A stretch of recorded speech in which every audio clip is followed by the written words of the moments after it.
Hey everybody, Chris from Six Wins here with Matt, and we have an exciting one today. This is another top 6 list, and I wanted to talk about the top 6 wrestling moments of all time. We hear a lot about WrestleMania moments, but this is all of wrestling. Wow. And picking just 6 for me was very, very hard because I've been watching wrestling pretty much my whole life. So, it would be easier to do like a top 30, but top 6, we really narrowed it down. It's going to be a tough one. Yeah, with an obviously this shouldn't need to be said, but with the nature of a list like the top 6 moments, this is going to be very personalized for anybody. Yeah. And so this is your own personalized moments, and sometimes certain moments hit us at the right time in our life or connect with us differently because of the performer or because of something that we've experienced as well. While I encourage you to completely bash Chris's list, because of course it's going to be different than your own, I encourage you more to share the most impactful moments of wrestling that you've experienced, because I think it will tell a lot about a person, what their favorite moments are, and like what really resonated with them. It is equally as much about the wrestler as it tells us about like who you are and what you value and like the cool moments and why you connected with them. So we're definitely curious in those, and all the white NBA players you can compare Chris to. Yes. I've got John Stockton, Dirk, Isaiah Thomas. So, without further ado, my 6th favorite wrestling moment. Hulk Hogan body slams Andre the Giant. Greatest professional athlete in the world today. Look at this. He slammed it. I wasn't alive when this happened, but it's just one of those iconic moments that you see over and over and over again. And I feel like this was the first big one that just keeps repeating itself in every video package, every time they reminisce back on big WrestleMania moments. It's Hogan body slamming the, what was he, 800, 900 pounds? 20 tons. 20 tons. And, Hogan, I think he had a ruptured spine when he did it. Yeah, and I totally understand, even not having seen it, live or not being around to, like, hear the news in the aftermath growing up. Like, this is something that when you see and when you, like, hear the crowd react, like, you can put yourself in that position and understand that, like, this seemed incredible to people. Like, again, the time that this happened and just how much access we had to news and media and videos, far less than we have now. Unless you lived at, like, Venice Beach or followed, like, bodybuilders and guys, you didn't see feats of strength in your everyday life with another grown man lifting a huge, super giant human being. This was stunning to people. Yeah. This legitimately shocked them. Yeah. And I know it makes it sound like we're talking about in the 1800s. Like, this isn't foam, but like, it would have been cool. And so, yeah, you can totally just be like, this probably changed so many people's lives in the audience that day and made them believe in like so much more being possible and like having a completely wider understanding of like what a human being was physically capable of. Right, and even cooler that it took place at the Superdome in, Pontiac, Michigan. Yeah, just down the street. Call back to the classic Hogan botch at WrestleMania 30. My 5th favorite wrestling moment of all time. Rock vs. Hogan, WrestleMania 18. On March 17th, 2002, you can circle. This will be the only other time you see Hogan on this list, but Sure. Rock vs. Hogan. I remember it like it was yesterday. Not just the match itself, but the build. I remember the NWO had just kind of invaded WWE, and Vince McMahon was going to inject the poison and kill his own creation. And so NWO had kind of infiltrated, and then The Rock came out, and he cut one of my favorite Rock promos of all time. And that's saying something. And he confronted Hogan. He was like, "Oh, Hogan, you talk about headlining WrestleMania after WrestleMania after WrestleMania. How do you feel about headlining one more WrestleMania with The Rock?" Oh my God! well, how about headlining one more with The Rock? And he called him out, and Hogan, of course, did the heel thing where he said no, and then finally accepted. And then just the classic stare down of two generations meeting. You know, The Rock was the new guy, Hogan was the past, and just the crazy situation with the crowd not knowing who to boo and who to cheer for. And once they decided, all right, we're going to get behind Hogan and boo The Rock, and how they kind of flipped on a dime and The Rock kind of transitioned into the heel role. Hogan became the babyface, and just what a classic kind of spur of the moment situation there with The Rock versus Hogan. I remember a good friend of mine when we were growing up. We were both big wrestling fans, and I remember when he was like, "Dude, you gotta watch this." I think we used to rent pay-per-views, but he might have owned them or recorded them somehow, because I think he was one of the first of us with like a DVR and like he had all the cool new technology. So I'm everything I've talked about is talking about how things were so different long ago. I'm sounding like an old person. But I literally remember he was like, "Dude, let's watch this," and he just played like when they stood in the ring. We didn't even watch the match. He was just like, "Doesn't that get you so fired up?" And it was really cool. The crowd, and just like, it was like 7 minutes straight of just like, they couldn't start the match because the crowd was so rabid for it. So yeah, obviously a very, very memorable moment. My fourth favorite wrestling moment of all time, the heist of the century. Yeah. Seth Rollins is cashing in his money in the bank. WrestleMania 31. I sound like a broken record, but we were there. Live, so it was, in person for us. yeah, man. It was extra cool because there was no way to book that main event. Nobody wanted Reigns to win. Nobody wanted Brock to win.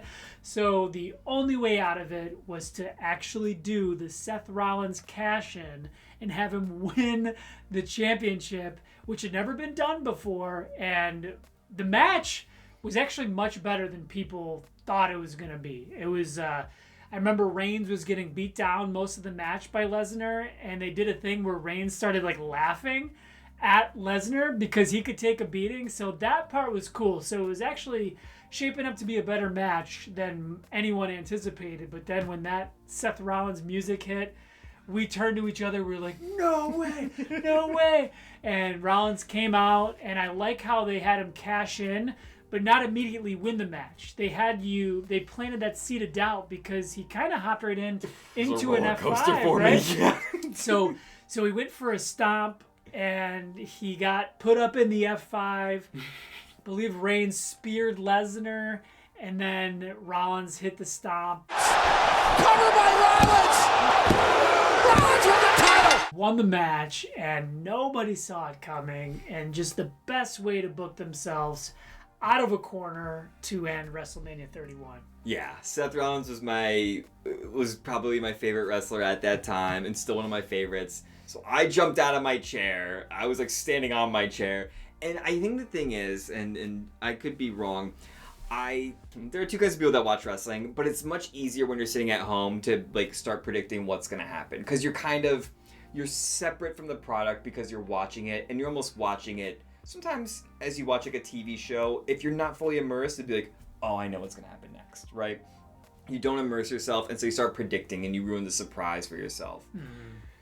When you're live in an audience, and you're like, I'm in the atmosphere, it obviously increases that immersion because you're there where it's really happening. And so you turn off that part of your brain that tries to predict what happens and be like, oh, I don't like how this is going. They're going to have this guy win. And you just watch it for what it is when it's live. And so you're right. Despite Seth Rollins being my favorite guy, and I think we probably talked that weekend, like, dude, we might get like a Raw After Mania cash-in because Dolph had done it. We're like, maybe I was like hoping Seth Rollins would win the title, but I never thought he'd cash in the match. And it surprised me, even though it maybe at home you're like, well, yeah, of course. There was like this long downtime. But in the moment when you're there, it didn't seem like there was like this slow lull. You don't hear Michael Cole going, what's going to happen? They're both injured. Like, okay, Cole gave it away. So, yeah, it's one of my favorite moments for sure as well. The times where wrestling and reality, the storyline and the reality kind of blend together, and you can cheer not only for the story that they're giving you, but what's actually happening with the human behind. And that brings me to my number 3. Nice. So my third favorite wrestling moment of all time, Kofi Mania. The story was that Kofi had overcome the odds by winning that big gauntlet match. And before, leading up to the gauntlet match, nobody was like, I want to see Kofi win the world title. So he won this gauntlet match, and it was like all the stars were aligning for him because everyone was like, yeah, I want to see Kofi become WWE champion. Mm-hmm. So Kofi was going into WrestleMania. He was going up against Daniel Bryan, who was like the Planet's champion, who was on, in my opinion, a super underrated heel run. So Daniel Bryan was he was kind of playing off like he was the underdog babyface going into WrestleMania 30. Now Daniel Bryan was on the flip side of that, and he was playing the heel. Yeah. And everybody wanted Kofi to win, not only for the storyline, but also for the human, because if memory serves, he was about to become the first black WWE champion. So you really wanted Kofi Kingston, the character, to win, but you also wanted Kofi Kingston, the human, to win. And they played it perfectly with like the New Day helping him out, not to cheat to win the match, but to even the odds, because Daniel Bryan had Rowan kind of as the muscle. And so Big E and Xavier took out Rowan, and then the epic moment where Kofi hit Daniel Bryan with a Trouble in Paradise and pinned.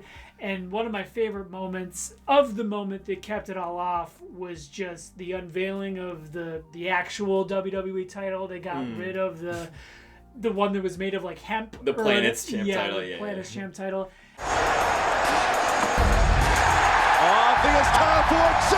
And you could see the real, genuine emotion on Big E, but also Xavier Woods' face. Yeah. And then they celebrated with Kofi and his kids, and it was just, man, I get the goosebumps, just the Frisians. Yeah. Just thinking about it, and yeah, definitely one of my favorite moments of all time. Yeah, that's such a great point, because when I see that clip, I'm not watching Kofi when the guys come in to celebrate. I watch like Xavier Woods' face. Kofi!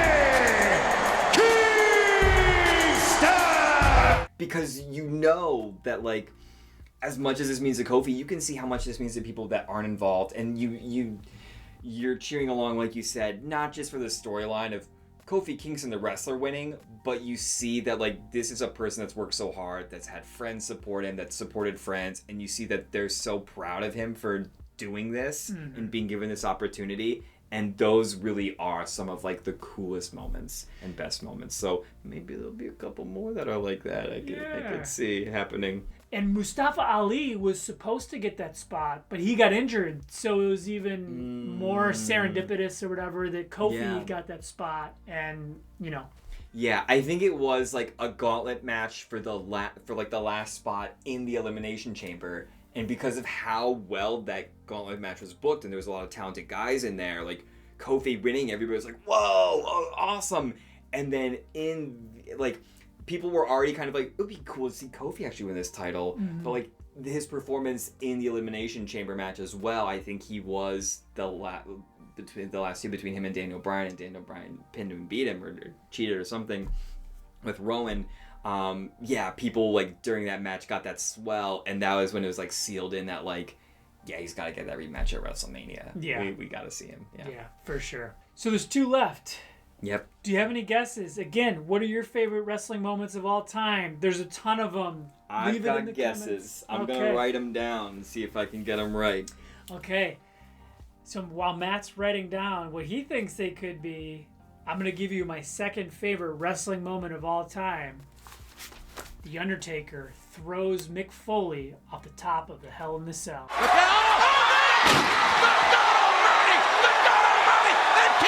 I'm already wrong. And why did I write the things? I know Chris, because it's... All right. But this is great. So again, one that I was watching live that just left my jaw on the floor. I did not know that a human being could fall from that high and live. And Liv Morgan. Yeah. Like JR said, that killed him. Good God Almighty, that killed him. I thought I had just witnessed a murder. And all that being said, for just the one fall, I thought the match was going to end. We were all going to be like, oh my God, remember when? He continued the match. He's getting wheeled out on a stretcher, decides to go back up, and takes what he says was the worst of the two falls.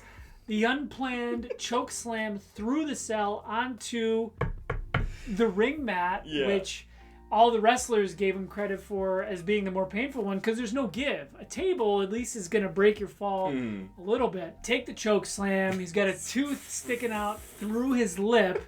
Continues the match with, pile drive. Well, he pile drove the Undertaker on the steel steps. The Undertaker, I think, fractured or sprained his ankle coming down from the cell. So just a total car wreck, only to end with a choke slam on the thumbtacks. But this was just the epitome of hardcore amongst the hardcore moments. Yeah, I mean, this is a moment as well that appeals to me. I was such a fan of Foley and hardcore wrestling. I loved seeing what me and my friends could do, and like we were obviously also inspired by Jackass at that time. So hardcore wrestling and Jackass made me do some really risky things to my body just like entertain people. And I'm lucky I came away with no major injuries, but it is also a testament to my talent. Just so you know.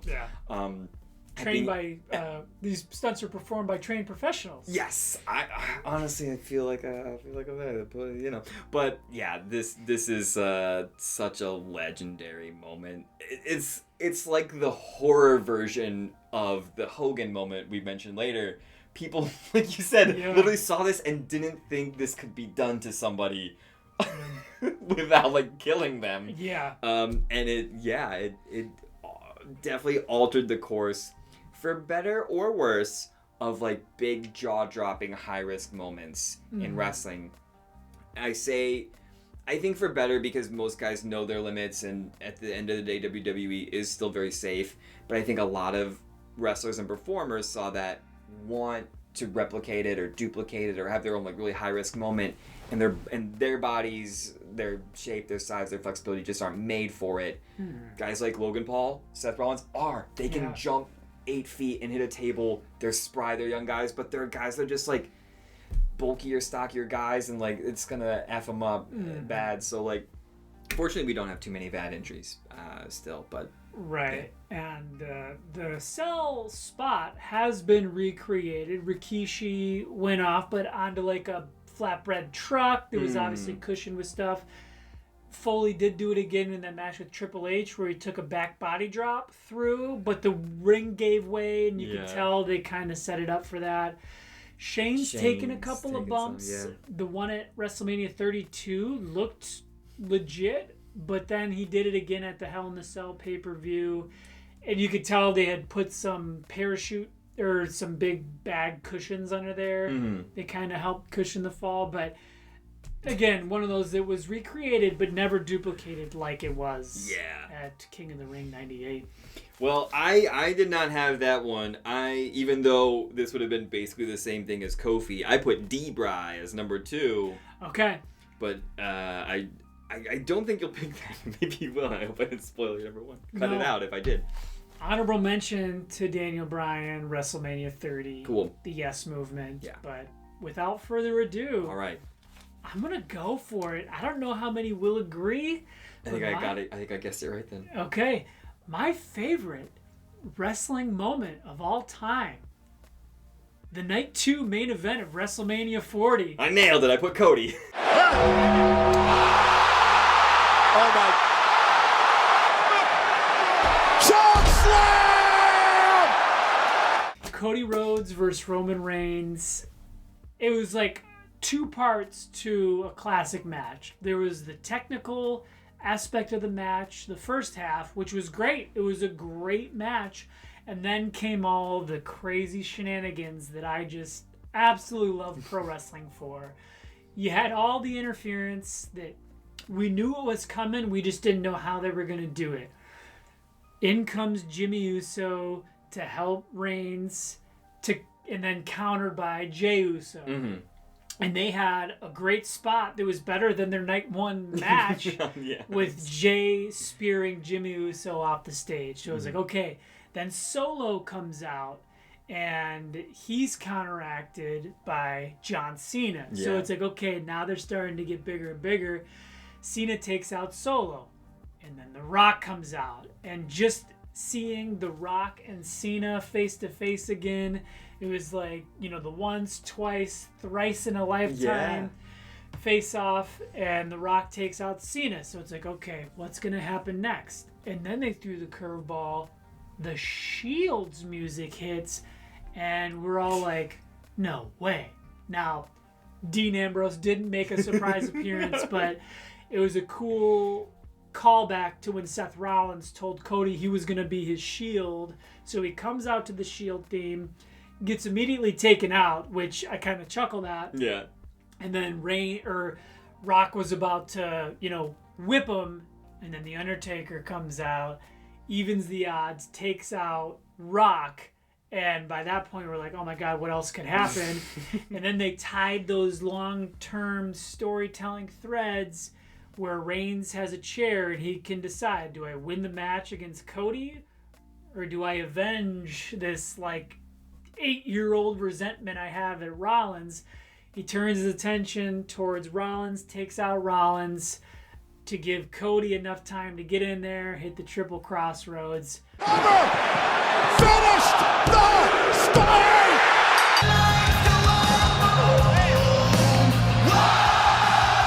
Man, it is why I'm such a big pro wrestling fan, is moments like this. Yeah, and you said everything that needs to be said about what happened in the match and during the match.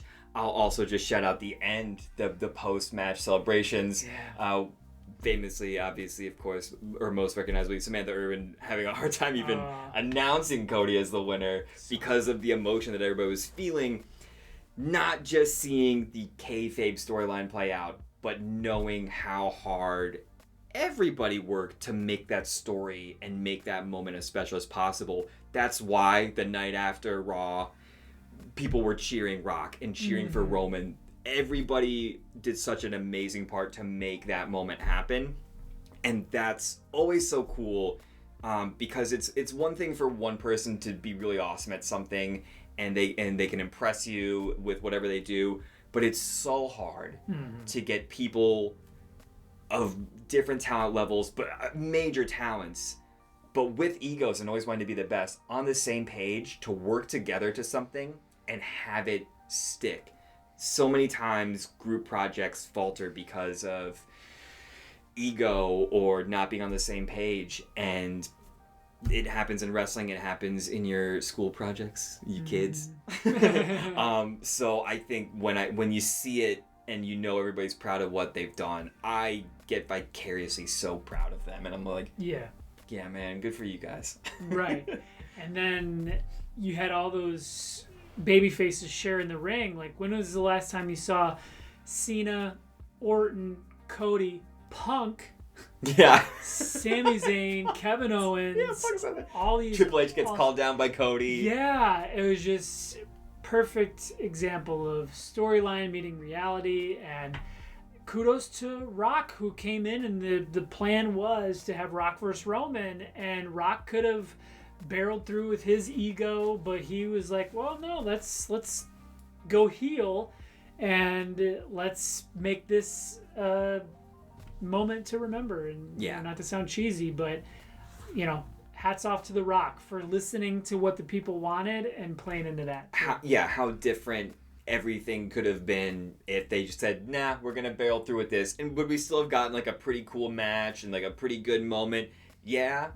But I think it would have been at the expense of a lot of other people being able to share in that. We probably don't see Undertaker. All right. We maybe see Cena. It's kind of even the odds against Solo still, but yeah. So Yeah, that's a good moment because it shows just how much collaboration is needed to make wrestling the product it is. Right. So, all that being said, that was my 6 favorite wrestling moments. I hope to see all your comments, and maybe I'll go back and be like, oh man, how did I forget about so and so?